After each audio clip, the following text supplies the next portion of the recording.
Praise the Lord. నిరాశ్రయులకు ఆశ్రయమైన యేసుక్రీస్తు ప్రభుల వారి పరిశుద్ధ నామములో మీకు రక్షణ, సంతోషము, ఆశీర్వాదము, ఆనందము, ఆత్మాభివృద్ధి కలుగునుగాక. ఈ దినపు యేసయ్య జీవపు మాట 118వ కీర్తన 8వ చరణం. యెహోవాను ఆశ్రయించుట మేలు. యేసయ్య పాద సన్నిధిలో నిలిచి ప్రతి విషయములో ఆయన నామమున ప్రార్థన చేయుచు, ఆయననే ఆశ్రయించి ఆయన ద్వారా సమస్తమును పొందుచు, అన్ని విషయములలో ఆశీర్వాదమును అనుభవిస్తూ అనేకులకి ఆశీర్వాదకరముగా నిలిచి ఆయన కొరకు సాక్షిగా బ్రతుకుచున్న నా దేవుని ప్రియమైన దైవ జనాంగమా, యేసయ్య మనకు ఆశ్రయ దుర్గమై ఉన్నాడు. నిరాశ్రయులకు ఆశ్రయమైన వాడు, నిరాధారులకు ఆధారమైన వాడు ఆయనే. ఆయన ఎద్దుకు వచ్చు వారిని ఆయన త్రోసివేసే దేవుడు కానే కాదు. అట్టి దేవుని ఆశ్రయించిన మనము ధన్యులమై ఉన్నాం. యేసయ్యకు అధిక స్తోత్రము, మహిమ, ఘనత, ప్రభావములు కలుగునగాక. భక్తుడు సెలవిచ్చిన మాట, మనుషులు నమ్ముకొనుట కంటే, రాజులను నమ్ముకొనుట కంటే యెహోవాను ఆశ్రయించుట మేలు అని. నిజమే ప్రియులారా, మనుషులను నమ్మినా, రాజులను నమ్మినా మోసపోయిన అనుభవాలు, నష్టపోయిన అనుభవాలు ఎన్నెన్నో మన జీవితంలో చూస్తూ ఉంటాం.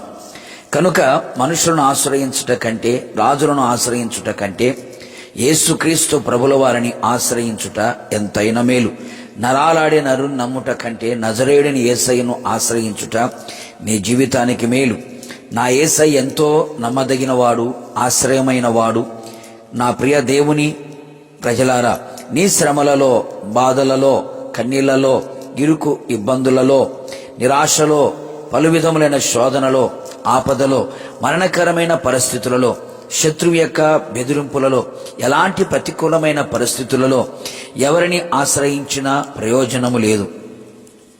ఏ నరుణ్ణి ఆశ్రయించినా నష్టమే, మోసమే, నాశనమే తుదకు మిగులును. నా యేసయ్యను ఆశ్రయించిన ఎడల నీకు అన్ని విధములుగా మేలు కలుగును. అందుకే భక్తుడు ఆయనను ఆశ్రయించుట మేలు అని సెలవిచ్చెను, ఆయననే ఆశ్రయించెను. మనము కూడా ఆయనను ఆశ్రయమును కోరెదము.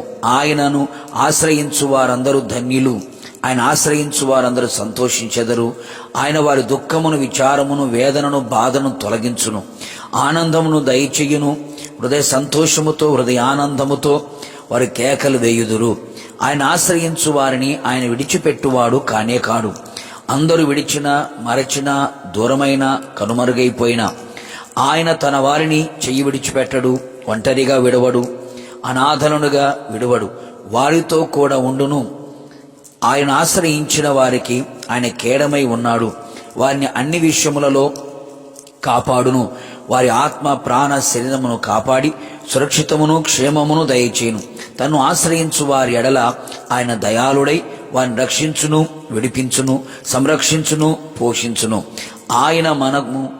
ఆయనను మనము ఆశ్రయించినంత కాలం ఆయన మనను బట్టి మన చుట్టూను నెమ్మదిని కలుగు చేయును. ఏ శత్రువు కార్యములు, బెదిరింపులు, ఎలాంటి కుట్రలు, యుద్ధములు లేకుండా ఆయన మన పక్షముగా యుద్ధము చేసి మనకు జయమునిచ్చి నెమ్మదిని కలుగు చేయును. ఆయన ఆశ్రయించిన వారిని ఆయన అన్ని విషయములలో వర్ధిల్ల చేయును. నీ ఆత్మ వర్ధిల్లుచున్న ప్రకారం అన్ని విషయములు వర్ధిల్లుచు సౌఖ్యముగా ఉండెదవు. కావున నా దేవుని ప్రేమైన దైవ జనాంగమా, ఇప్పుడైనను ఆయన ఆశ్రయించెదము. ఆయన రాకడ కొరకు మనమందరము సిద్ధపడెదము. ప్రార్థన. నిరాధారులకు ఆధారమైన యేసయ్య, నీ పరిశుద్ధమైన పాదములకు స్తోత్రం. నీ ప్రజలందరూ మిమ్మల్ని ఆశ్రయించి ఉండగా నేను ఆశ్రయించు వారందరికీ కలుగు చేసే సంతోషమును, సమాధానమును, ఆరోగ్యమును, ఆశీర్వాదమును, కాపుదలని, భద్రతని మీరు అనుగ్రహించి అన్ని విషయములు వర్ధల చేసి మీరు ఆకడ కొరకు సిద్ధపరిచి మీ నామానికి మాత్రం మహిమ తెచ్చుకోమని యేసు నామములో ప్రార్థించి పొందుకున్నాము తండ్రి, ఆమెన్. నిశ్చయముగా మీరును మీ కుటుంబ సభ్యులందరూ ఆయనను ఆశ్రయించుదురుగాక. ఆయన రాకడ కొరకు సిద్ధపడుదురుగాక. God bless you.